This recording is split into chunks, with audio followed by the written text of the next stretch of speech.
ಜೊತೆಗೆ ಬಿಜೆಪಿ ಕೂಡ ಪ್ರತಿಭಟನೆ ಮಾಡ್ತಾ ಇದೆ. ಒಂದು ಕಡೆ ಕಾಂಗ್ರೆಸ್ ಈಗಾಗಲೇ ಬೀದಿಗಿಳಿದು ಹೋರಾಟವನ್ನ ಮಾಡ್ತಾ ಇದ್ದಾರೆ. ಬಿಜೆಪಿ ತಾನು ಕೂಡ ಕಡಿಮೆ ಇಲ್ಲ ಅಂತ ಪೊಲಿಟಿಕಲಿ ಇದನ್ನ ಕೌಂಟರ್ ಮಾಡೋದಕ್ಕೆ ಮುಂದಾಗ್ತಾ ಇದೆ.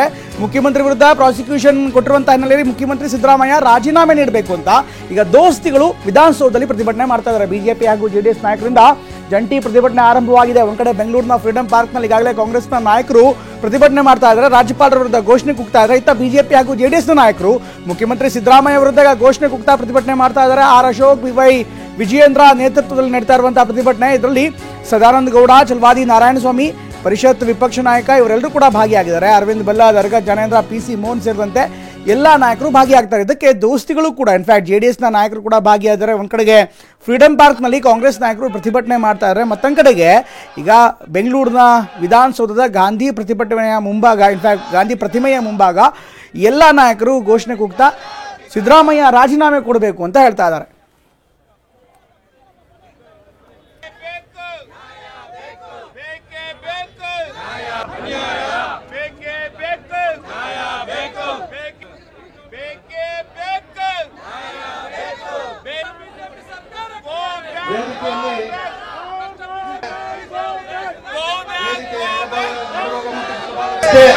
ಸೀಮಿತವಾಗಿ ಆಸನಗಳಾಗತ್ತೆ, ಅದರಿಂದ ದಯಮಾಡಿ ನಾವುಗಳೇ ಬೆಂಗಳೂರಿನ ಗಾಂಧಿ ಪ್ರತಿಮೆಯ ಮುಂಭಾಗ ಬಿಜೆಪಿ ಮಾಡ್ತಾ ಇರುವಂತಹ ಪ್ರತಿಭಟನೆ. ಬಿಜೆಪಿ ಪ್ರತಿಭಟನೆಯಲ್ಲಿ ಎಲ್ಲ ಹಿರಿಯ ನಾಯಕರು, ಇನ್ಫ್ಯಾಕ್ಟ್ ಬಿಜೆಪಿಯ ಹಿರಿಯ ನಾಯಕರು, ಪ್ರತಿಪಕ್ಷ ನಾಯಕ ಆರ್ ಅಶೋಕ್, ಪರಿಷತ್ ಪ್ರತಿಪಕ್ಷ ನಾಯಕ ಚಲವಾದಿ ನಾರಾಯಣಸ್ವಾಮಿ, ವಿಜಯೇಂದ್ರ ಸೇರಿದಂತೆ ಎಲ್ಲರೂ ಕೂಡ ಭಾಗಿಯಾಗಿದ್ದಾರೆ. ವಿಧಾನಸೌಧ ಮುಂಭಾಗದಲ್ಲಿ ಕೂತಿಗ ರಾಜೀನಾಮೆನ ಕೇಳ್ತಾ ಇದ್ದಾರೆ. ಇದು ಒಂದು ಭಾಗ. ಇದರ ಜೊತೆಗೆ ಕಾಂಗ್ರೆಸ್ ನಾಯಕರು ಕೂಡ ಪ್ರತಿಭಟನೆ ಮಾಡ್ತಿದ್ದಾರೆ. ಕಾಂಗ್ರೆಸ್ ನಾಯಕರು ಕೂಡ ಫ್ರೀಡಂ ಪಾರ್ಕ್ನಲ್ಲಿ ಪ್ರತಿಭಟನೆ ಮಾಡ್ತಿದ್ದಾರೆ. ಒಂದು ಕಡೆಗೆ ಬಿಜೆಪಿಯ ಪ್ರತಿಭಟನೆ ಈಗ ಕೌಂಟರ್ ನರೇಟಿವ್ ಅನ್ನ ಫಿಕ್ಸ್ ಮಾಡೋ ನಿಟ್ಟಿನಲ್ಲಿ ಅಂದ್ರೆ ಎಲ್ಲಾ ನಾಯಕರ ವಿರುದ್ಧ ಹೋರಾಟವನ್ನ ಮಾಡ್ತಾರೆ. ಇನ್ನು ಬಿಜೆಪಿಯ ಹಿರಿಯ ನಾಯಕ CT ರವಿ ಮಾತಾಡ್ತಿದ್ದಾರೆ, ನೋಡೋಣ ಬನ್ನಿ. ಭ್ರಷ್ಟಾಚಾರವನ್ನು ಮುಚ್ಚಾವಕ್ಕೆ ಹೋರಾಟ ಮಾಡ್ತಾ ಇದ್ದೀರಿ. ನಾನು ಸಿದ್ದರಾಮಯ್ಯನವ್ರನ್ನ ಮೇಲ್ನೋಟಕ್ಕೆ ನೋಡಿದಾಗ ಇವರೇನು ಆತರ ಭ್ರಷ್ಟಾಚಾರಿ ಇದ್ದಂಗಿಲ್ಲ ಅಂತ ಅನ್ಕೊಂಡಿದ್ದೆ. ಅವರು ಜನತಾ ಪರಿವಾರದಲ್ಲಿದ್ದಾಗ ಒಂದು ಸಂದರ್ಶನ ಕೊಟ್ಟಿದ್ರು. ನಾನು ಕೆಲವೊಮ್ಮೆ ರಾಜಕೀಯಕ್ಕೋಸ್ಕರ ಕೆಲವೊಂದು ರಾಜಿ ಮಾಡ್ಕೊಳ್ಬೇಕಾದಂತ ಪರಿಸ್ಥಿತಿ ಬಂದಿದೆ, ರಾಜಕೀಯಕ್ಕಾಗಿ ಕೆಲವು ರಾಜಿ ಮಾಡ್ಕೊಂಡಿದ್ದೀನಿ, ಆದ್ರೆ ನನ್ನ ಆತ್ಮಸಾಕ್ಷಿಗೆ ವಿರುದ್ಧವಾಗಿ ನಡ್ಕೊಂಡಿಲ್ಲ ಅಂತ ಹೇಳಿದ್ರು. ಈ ಕಾಂಗ್ರೆಸ್ಸಿಗೆ ಸೇರಿದ ಮೇಲೆ ಆತ್ಮಸಾಕ್ಷಿನೂ ಮಾಡ್ಕೊಂಡ್ಬಿಟ್ಟಿದ್ದೀರಾ? ಕಾಂಗ್ರೆಸ್ಸಿಗೆ ಸೇರಿದ ಮೇಲೆ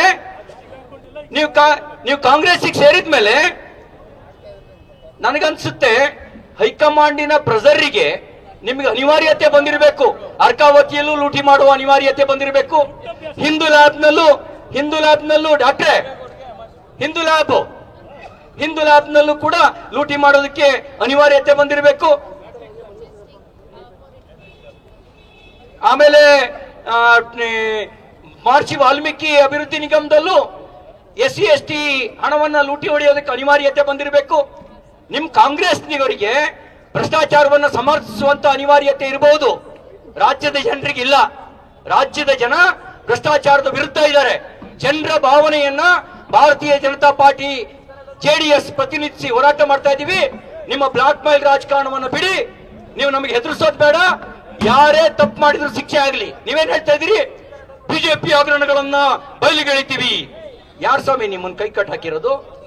1.5 ವರ್ಷದಿಂದ ನಿಮ್ದೇ ಸರ್ಕಾರ ಇದೆ. ನಾವೇನಾದ್ರು ಬೇಡ ಅಂತ ನಿಮ್ ಕೈಕಾಲು ಹಿಡಿದಿದ್ವಾ?